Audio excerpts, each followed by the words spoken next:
Melihat kota-kota bersejarah dengan bangunan tua, kita diajak untuk ikut merasakan sentuhan masa lalu yang megah dan menakjubkan. Cerita dan sejarah menyatu dalam setiap tembok bangunan, pilar-pilar yang mampu berdiri kokoh, maupun dalam pahatan dinding yang berumur ratusan tahun. Semoga dapat memberikan makna dan pemahaman yang mendalam. Mari kita menyusuri kemegahan peradaban masa lalu yang berada di Yordania bersama kami di Traveler.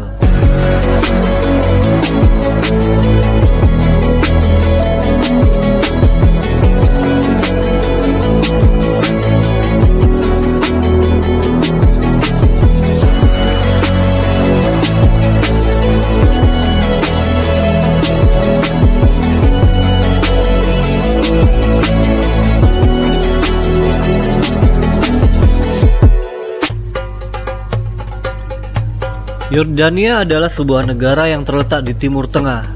Negara ini berbatasan dengan Suriah di sebelah utara, Irak di sebelah timur, Arab Saudi di sebelah selatan, dan Israel serta tepi barat Sungai Yordania di sebelah barat. Yordania memiliki sejarah yang kaya dan beragam budaya. Negara ini memiliki warisan arkeologi yang penting, seperti kota kuno Petra yang akan kita bahas lebih lanjut nanti. Selain itu, Yordania juga memiliki situs-situs sejarah lainnya, termasuk Jeras, Madaha, dan Kerak. Yordania adalah negara monarki konstitusional dengan Raja Abdullah II sebagai kepala negara. Bahasa resmi di negara ini adalah bahasa Arab, sementara bahasa Inggris juga banyak digunakan dalam lingkungan bisnis dan pemerintahan. Yordania juga menjadi tuan rumah bagi banyak pengungsi, terutama dari Suriah dan Palestina.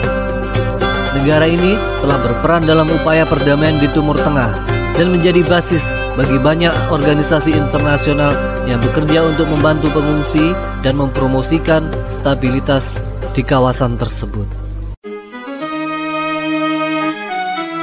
Ibu kota Yordania adalah Amman. Amman merupakan kota terbesar Yordania dan terletak di bagian barat negara ini. Kota ini memiliki sejarah yang panjang dan kaya, serta menjadi pusat politik, budaya, dan ekonomi Yordania. Amman merupakan salah satu kota tertua yang dihuni secara terus-menerus di dunia, dengan jejak pemukiman manusia yang telah ada sejak zaman Neolitikum.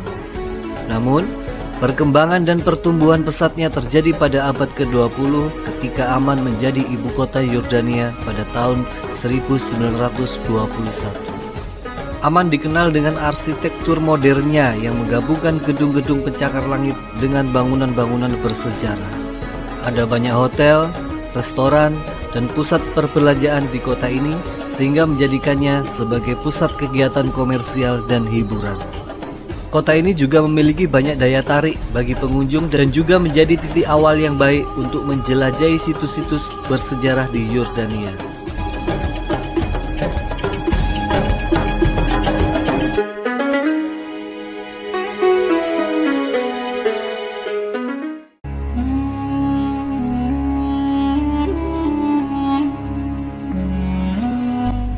Ketika berada di kota Amman, wajib hukumnya untuk mengunjungi Citadel.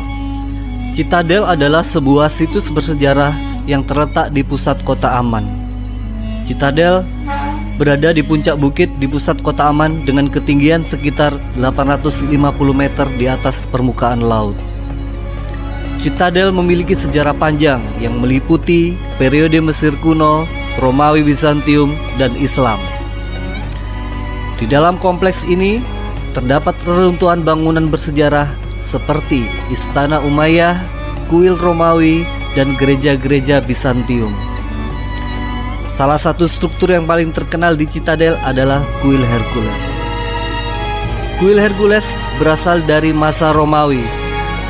Kuil Hercules dulunya adalah kuil yang didedikasikan untuk dewa Romawi Hercules.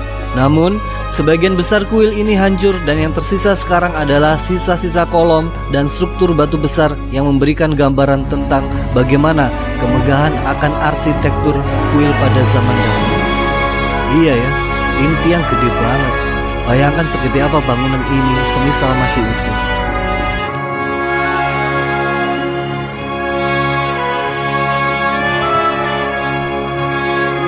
Istana Umayyah ini dibangun pada abad ke-8 oleh dinasti Umayyah yang pernah berkuasa pada masa kekhalifahan Islam. Situs ini mencerminkan kebesaran arsitektur Islam pada masa itu. Istana Umayyah terdiri dari beberapa bangunan dan ruangan yang terhubung, termasuk aula, masjid, kolam renang, dan taman. Pada masa kejayaannya, istana ini menjadi pusat administrasi dan budaya di wilayah tersebut.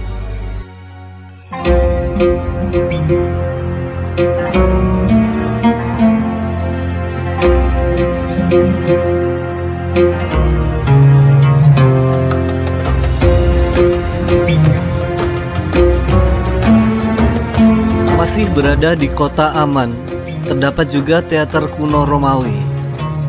Teater ini merupakan situs bersejarah yang terletak di pusat Amman, sekitar 500 meter dari Citadel. Teater Romawi Amman dibangun pada abad ke-2 Masehi selama masa kekuasaan Kekaisaran Romawi.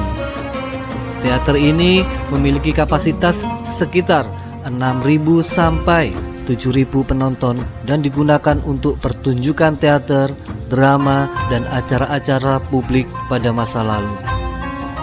Meskipun telah mengalami sejumlah kerusakan dan restorasi, teater Romawi Amman masih tetap digunakan hingga saat ini untuk pertunjukan dan acara budaya.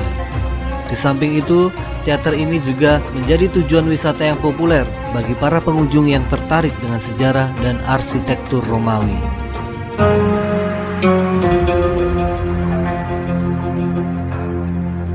Kota Amman juga memiliki museum arkeologi. Museum ini merupakan salah satu museum terpenting di Yordania dan menyimpan koleksi arkeologi yang beragam.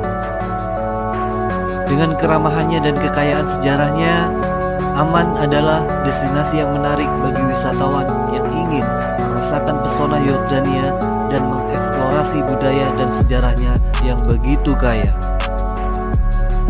Menapaki jejak peradaban yang beragam dan bertemu manusia dari penjuru dunia yang lain, kita banyak belajar tentang arti menghargai perbedaan.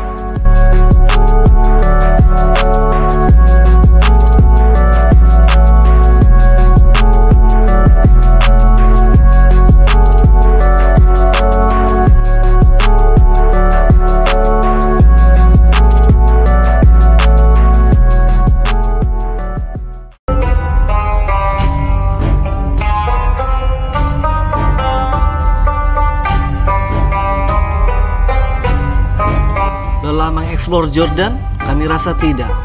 Karena dari sebuah perjalananlah kita dapat menambah wawasan dan pengetahuan. Dari kota Amman yang berjarak sekitar 50 km dan waktu tempuh sekitar 1 jam, terdapat sebuah gunung yang bersejarah baik umat Islam, umat Kristen, bahkan umat Yahudi. Tempatnya di sebelah barat laut kota Madaba. Gunung ini dinamai Gunung Nebo.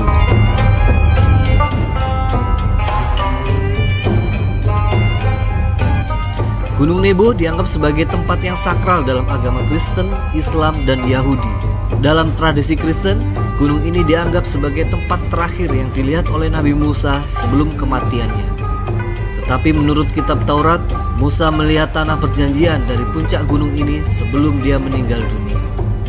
Di tempat ini terdapat sebuah situs yang dikenal dengan Memorial Musa, yang menjadi tujuan ziarah bagi banyak orang Kristen. Dalam tradisi Islam, tempat ini dianggap sebagai tempat yang dikunjungi oleh Nabi Muhammad SAW saat melakukan perjalanan Isra Mi'raj.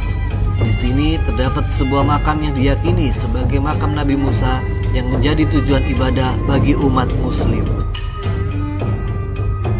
Selain nilai religius dan arkeologisnya, Gunung Nebo juga menawarkan pemandangan yang menakjubkan.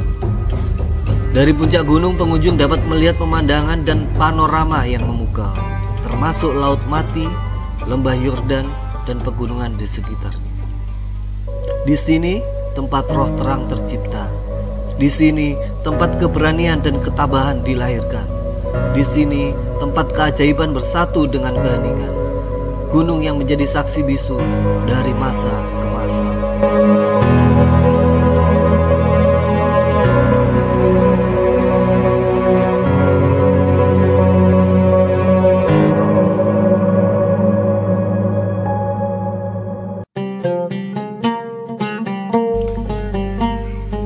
Tidak jauh dari Gunung Nebo dan hanya berjarak sekitar 17 km saja terdapat Laut Mati.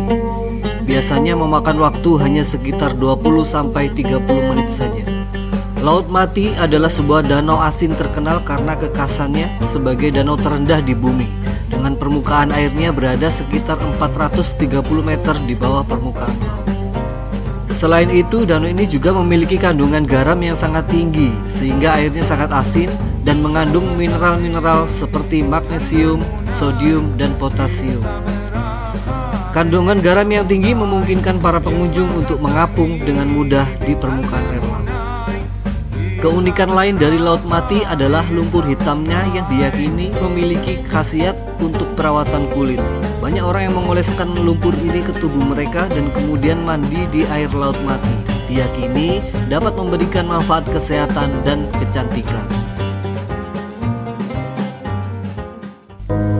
Dalam Al-Quran dikisahkan Nabi Lut diutus untuk mengingatkan kaumnya agar meninggalkan perbuatan homoseksual dan mematuhi ajaran Tuhan. Namun, kaum Nabi Lut menolak mendengarkan nasihatnya dan terus melakukan perbuatan dosanya. Akhirnya, Tuhan pun mengirimkan azab yang dahsyat, termasuk gempa bumi yang menghancurkan mereka. Meskipun tidak secara langsung disebutkan dalam Al-Quran, terdapat penafsiran tradisional bahwa tempat kejadian tersebut berada di wilayah sekitaran Laut Mati. Hubungan antara Laut Mati dan kaum Nabi Lut dalam kisah-kisah ini menunjukkan konsekuensi yang ditimbulkan oleh perbuatan dosa dan penolakan terhadap peringatan Tuhan.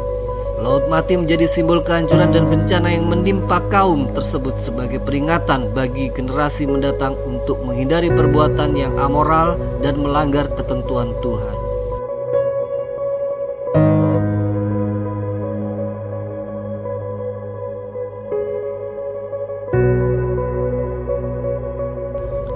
Laut Mati mengingatkan kita akan kerapuhan kehidupan dan pentingnya menjaga dan melindungi karunia alam.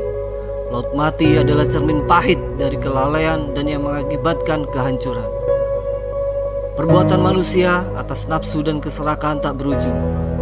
Airnya begitu asin, tak lagi menghidupkan nyawa, dan menjadi pelajaran berharga bagi umat manusia selanjutnya.